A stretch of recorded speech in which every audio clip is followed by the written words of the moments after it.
Olá, meu querido aluno, olá, minha querida aluna, estamos de volta. Sei que você está aí muito animado, estudando com tudo. Não deixa um só segundo sem uma informação relevante para o seu concurso, mas hoje nós temos mais uma aulinha sobre os direitos humanos na Constituição da República Federativa do Brasil. A gente vai fazer o seguinte, a gente vai pegar aquela ideia de gerações, vai começar com isso, vai pegar aquela ideia de gerações e vai trabalhar essa ideia de gerações dentro da Constituição da República Federativa do Brasil. Não sei se você lembra, direitos humanos de primeira geração, direitos humanos de segunda geração, direitos humanos de terceira geração. Paga esse rabinho aqui, né?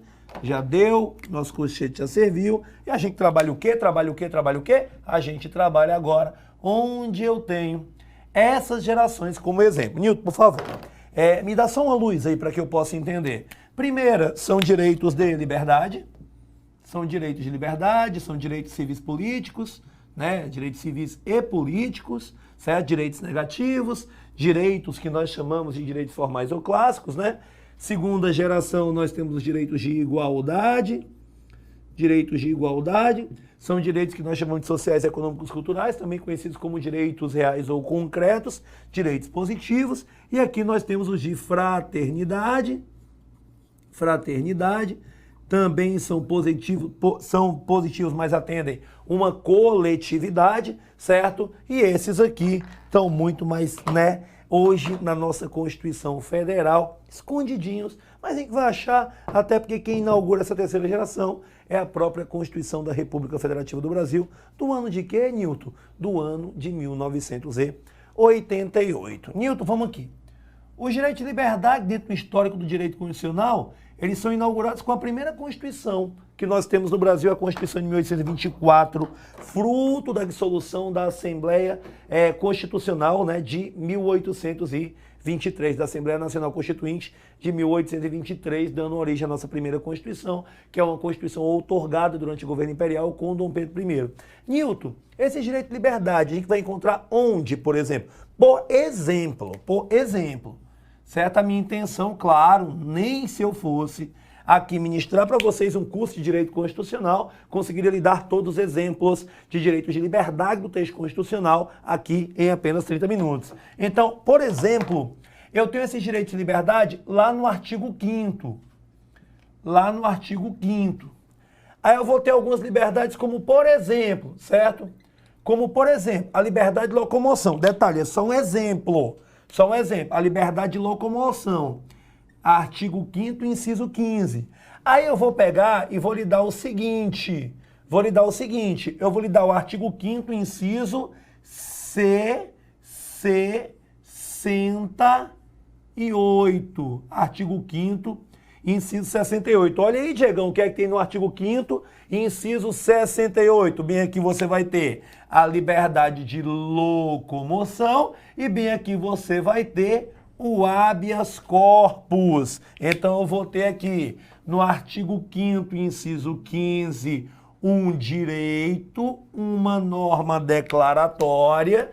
E este direito é um direito de liberdade, porque fala que você tem o direito de entrar, permanecer e sair do país em tempos de paz, inclusive com os seus bens, claro, atendido o que está exposto em lei, né? E aqui eu tenho uma garantia de que esse direito, que claro, pode ser retirado, desde que este direito tenha previsão de ser retirado, tá ok? Agora, se for por ilegalidade ou por abuso de poder, Nilton, como assim um direito pode ser retirado? Eu não entendi o que você acabou de falar. Sabe por que ele pode ser retirado? Por um motivo bem simples.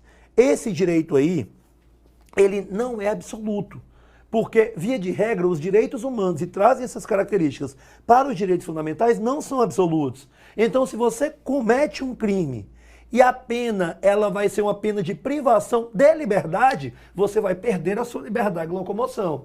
Agora, se esta liberdade for retirada por ilegalidade ou por abuso de poder, aí qual é a garantia que você vai utilizar? Uma especial, um remédio constitucional de caráter judicial, que é o habeas corpus, que eu estou citando só como exemplo. Eu poderia usar o habeas data, se fosse com relação à informação. Eu poderia usar o mandado de segurança com caráter característica residual para direito líquido e certo, mandado de injunção, ação popular. Mas aqui eu tenho o habeas corpus. Aqui eu tenho o habeas corpus. Ou seja, eu te dou um direito, que é o melhor exemplo de liberdade que eu posso te dar, que é a liberdade de locomoção, e te dou uma garantia, uma norma declaratória, uma medida assecuratória, para que esse direito de liberdade, que é um direito de primeira geração, ele seja assegurado, ou seja, o Estado não intervém porque ele é negativo. Caso por ilegalidade ou abuso de poder o Estado venha assustar a sua liberdade, aí você tem uma garantia. Nem toda garantia vai ser remédio constitucional, como, por exemplo, a garantia da livre manifestação do pensamento, ela pode, o direito da livre manifestação do pensamento pode ter como garantia simplesmente o seu direito de resposta, uma indenização. Então, por favor, olha aqui, eu só dei como exemplo, tá ok? E outro direito de igualdade, vamos lá para exemplo também de direito de igualdade. Eu podia ter utilizado aqui, pessoal, no primeiro, além do próprio artigo 5º, porque você lembra que os direitos de liberdade são direitos civis e políticos. Eu podia ter citado os próprios direitos políticos do artigo 14. Eu podia ter falado da questão do próprio voto. Eu podia ter falado do plebiscito, do referendo, mas eu citei isso aqui por ser o mais comum. Então você entende que no artigo 5º, Newton, e se eu pegasse, por exemplo, não o inciso 15, mas o 16, o direito de reunião, é um direito coletivo. Então a terceira geração é um direito individual de caráter coletivo, porque não se reunir parte da sua individualidade. Tá ok? Exemplo de direito de igualdade, direitos sociais, econômicos ou culturais. Vamos lá. Direito de igualdade, eu lhe dou aqui o que nós vamos encontrar no artigo 6º. Certo? Artigo 6º. Newton, o que é que eu vou encontrar no artigo 6º? Os direitos sociais. Os direitos sociais. Aí você tem aquele mnemônico, né? Edu mora lá, Saul trabalha ali, né? Assis prossegue transportando preso. Para falar de quê? Educação, moradia e alimentação, né? Saúde, trabalho. Newton, então eu vou falar de todos. Sim.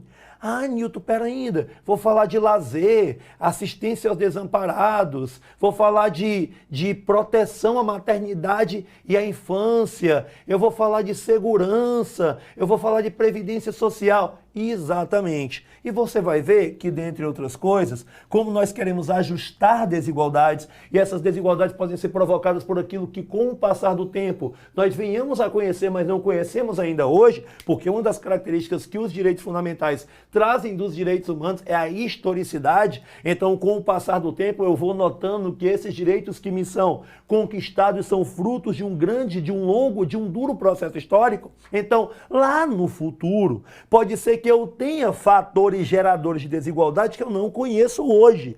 Então, este rol do artigo 6º, por exemplo, ele é um rol exemplificativo, como eu também encontrarei no rol contido nos incisos do artigo 5º. Newton, mas por que você decidiu falar aqui que é um rol exemplificativo? Porque a gente vai ter, dentre outras coisas aqui, alguns direitos sociais que foram introduzidos mediante emendas constitucionais. Newton, que tipo de direitos sociais? Vou botar aqui para você. A moradia, a alimentação e o transporte. Eles vêm mediante emendas constitucionais, para você ver como esses direitos eles passam por um longo, mais longo processo de, vou chamar de amadurecimento, vou chamar de conquistas históricas, tá ok? Então, direitos sociais, aqui o Estado age, são direitos positivos. Eu não posso ver uma pessoa sem teto e outra com uma vida luxuosa, sem que eu garanta àquele que é sem teto o mínimo que ele precisa para que ele possa ter a sua moradia. Não venha confundir, por favor, quando duas expressões que para você são parecidas são apresentadas em uma prova. Se eu trocasse moradia por propriedade, a propriedade, certo? É um direito de primeira geração, um direito civil. A sua propriedade não pode sofrer intervenções arbitrárias do Estado. Claro, nenhum direito é absoluto e a intervenção pode existir, nos casos que você conhece, previstos inclusive no texto constitucional, tá ok? Como, por exemplo, a desapropriação. Mas aqui, Eu quero que o Estado intervenha. Então, ao contrário da propriedade que eu quero que seja resguardada, aqui eu quero que o Estado proporcione moradia. Então, não vá confundir, por exemplo, moradia com propriedade, tá ok? E no direito à fraternidade, já que são direitos coletivos, eu posso lhe dar os dois exemplos que mais caem em prova. Nilton, que tipo de exemplos? Eu posso lhe dar o artigo 5º, inciso 32, o Estado promoverá na forma da lei o quê? O direito do consumidor. Olha a coletividade, consumidor. E eu posso lhe colocar também, dar também, o artigo 225. Todos têm direito a um meio ambiente ecologicamente equilibrado. Eu posso excluir A ou B para não ter acesso a esse meio ambiente ecologicamente equilibrado? Não, já que ele atende a todos. A coletividade. Então, Nilton, pera ainda. São esses aqui que foram inaugurados. São esses direitos aqui que foram inaugurados pela Constituição de 88? Exatamente. Então, só para você ver como dentro da Constituição a gente pode trabalhar também com o conceito de dimensões ou gerações, disso que nós chamamos de direitos humanos. Uma outra coisa que eu preciso é que você entenda o patamar colocado pelo próprio texto do artigo 5º aos tratados internacionais de direitos humanos. Isso é tema dentro do nosso curso de um aula específico, mas eu quero que você entenda a diferenciação entre aquilo que um tratado internacional de direitos humanos pode ser e aquilo que, por exemplo, uma emenda constitucional é. Porque dentro do nosso ordenamento jurídico, qual é o nosso topo? O texto constitucional. As normas originárias do texto constitucional da Constituição de 88, assim como também eu vou ter as emendas constitucionais, concorda? Mas em paralelo, com esse mesmo poder, com esse mesmo status, com essa mesma equivalência, o que é que eu vou ter? Eu vou ter o que está presente no artigo 5º, parágrafo 3º. Ah, Nilton, mas espera ainda, toda vida que eu falo de direitos humanos, eu tenho que lembrar do artigo 5º, parágrafo 3º? Tem. Agora, o que é que eu preciso que você saiba? É que o artigo 5º, parágrafo 3º, ele estabelece um rito, que é um rito bem interessante, que é um rito de aprovação, um rito de ratificação do Tratado Internacional de Direitos Humanos. O artigo 5º, parágrafo 3º, ele tem a redação dada pela Emenda Constitucional 45 de 2004, e ele fala que um Tratado Internacional de Direitos Humanos, aprovado nas duas casas do Congresso Nacional, em 2 turnos de votação, com maioria de 3/5 dos seus membros, ele terá status de emenda constitucional. Vamos botar bem aqui. Ele vai ter status de emenda constitucional. Status. Só que olha a diferenciação que a gente vai fazer. Status de emenda constitucional.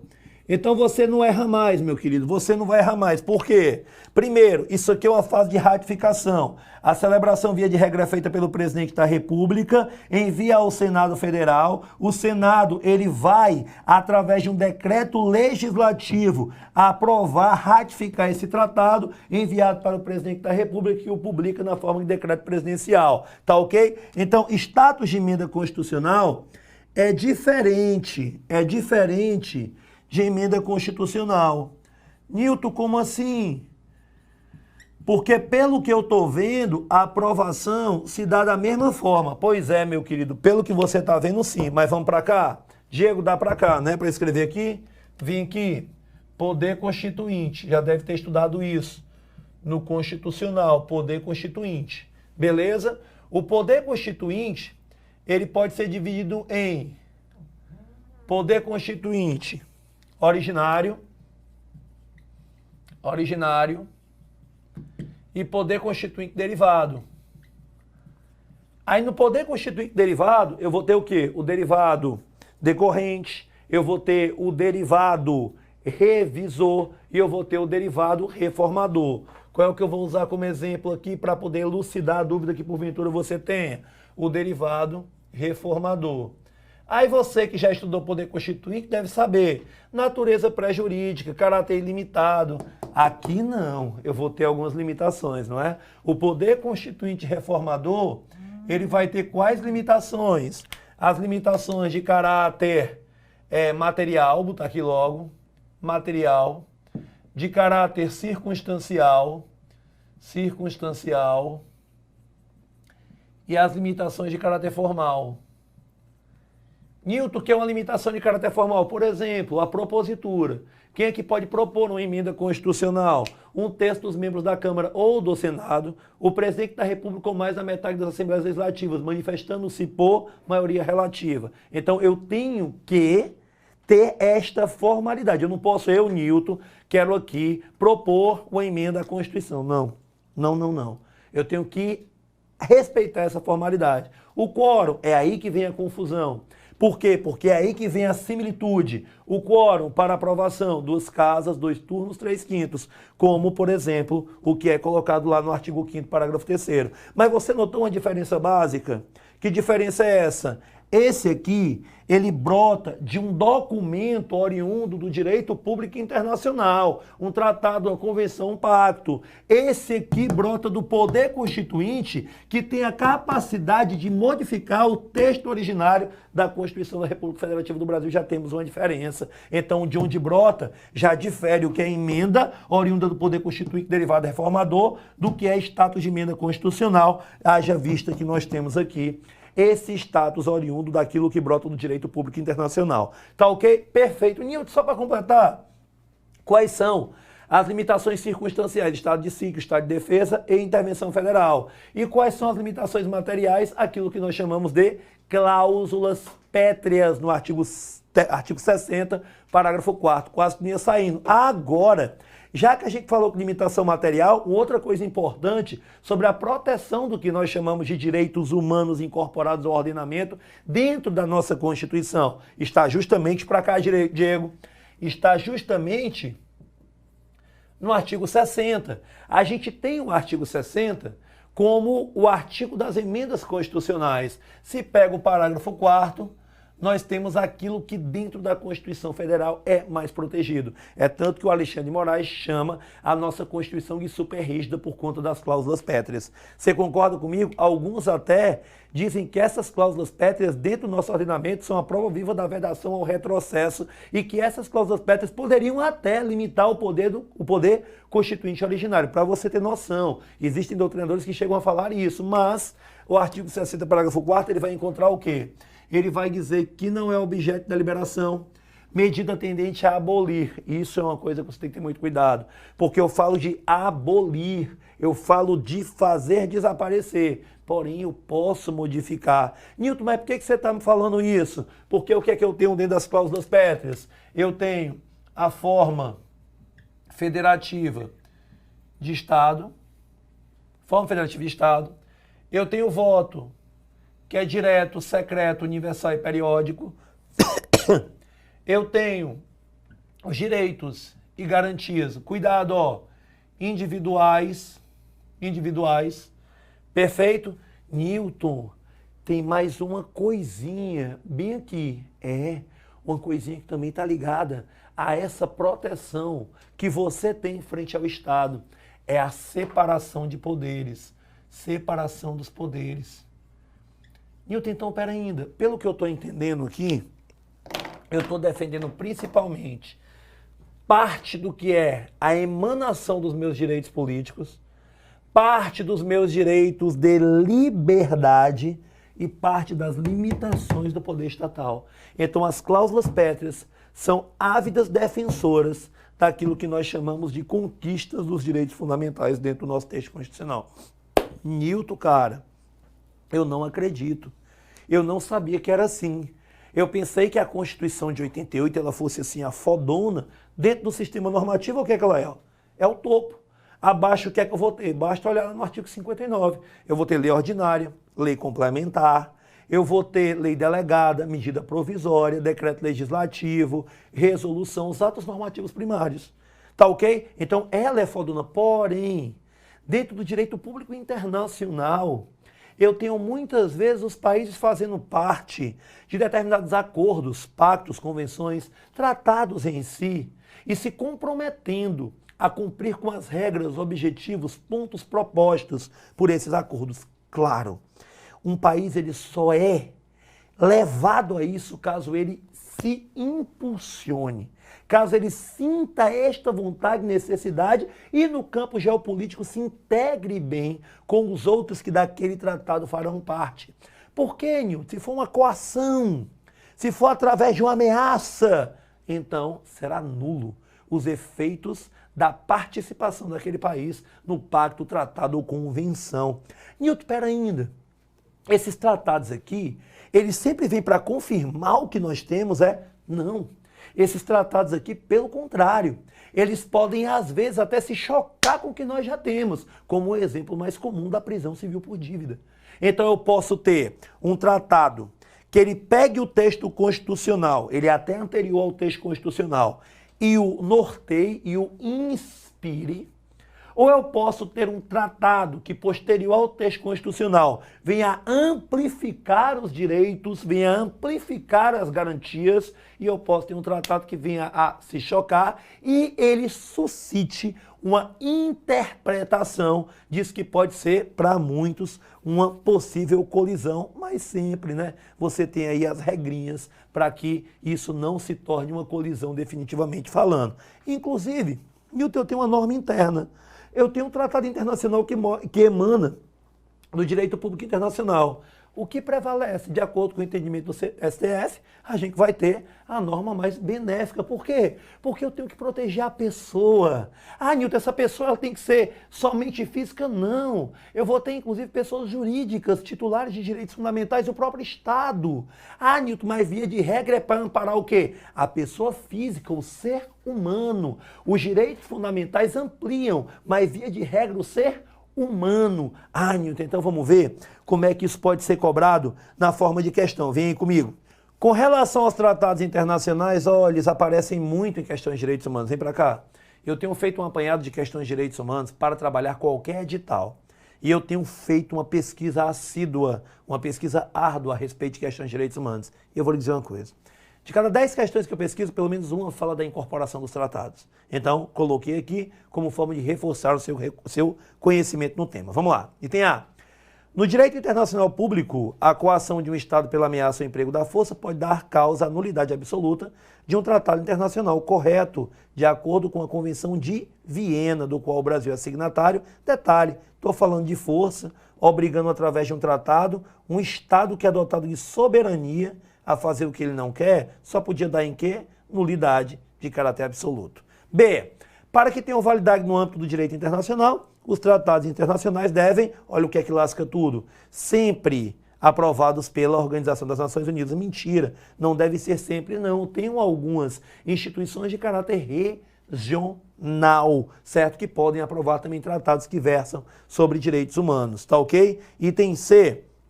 Quando assinados pelo Presidente da República, o Tratado Internacional cria obrigações jurídicas para o Brasil a partir do momento da assinatura, sendo dispensada apenas nesse caso a ratificação. Mentira.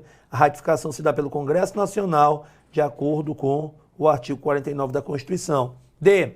Apesar de não ter ratificado a Convenção de Viena sobre direitos, apesar de não ter ratificado uma OVA, que foi o que fez a resposta da questão, seu item A, o Brasil ratificou a Convenção de Viena de 69. Item E.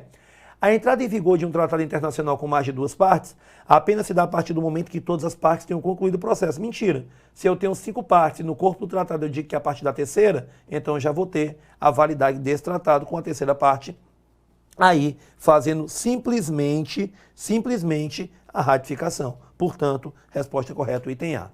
Né? Próxima questão. Sobre os tratados internacionais, assinale a alternativa correta. De novo, A. Podem ser celebrados pelo Presidente da República ou pelo Presidente do Senado. Não, nada disso. Via de regra, a competência é do Presidente da República, que pode, por exemplo, delegar. Eu posso ter um diplomata, por exemplo. Tá ok? B. Celebrados pela autoridade competente, precisam ser referendados pelo Congresso Nacional. Perfeito. Referendados pelo Congresso Nacional. Hoje em dia, né, nas 2 casas, 2 turnos, 3/5. Tá ok? C. Compete exclusivamente ao Senado Federal. Mentira, de acordo com o artigo 49, compete ao Congresso Nacional, isso que você está vendo no item C, tá ok? D. Os tratados e convenções internacionais sobre direitos humanos que forem aprovados em cada caso do Congresso Nacional em 2 turnos por maioria simples dos votos serão equivalentes às emendas constitucionais. Mentira, já falei, 2 casas, 2 turnos, 3/5. Então, não será equivalente à emenda constitucional se for aprovada, por exemplo, por maioria simples. Tá ok? E na hipótese de grave violação de direitos humanos, o Procurador-Geral da República, isso aqui a gente não falou na nossa aula, mas é o deslocamento de competência previsto no artigo 105, parágrafo 9º, tá ok? Então, por favor, basta você olhar o texto da lei que você vai ver que você vai encontrar alguns errinhos aqui. Então, vem aqui comigo. Muito prazer, mais uma videoaula concluída. Espero que você esteja a todo vapor, força nos estudos e vem com a gente que a sua aprovação ela vai vir mais rápido do que você imagina. Valeu!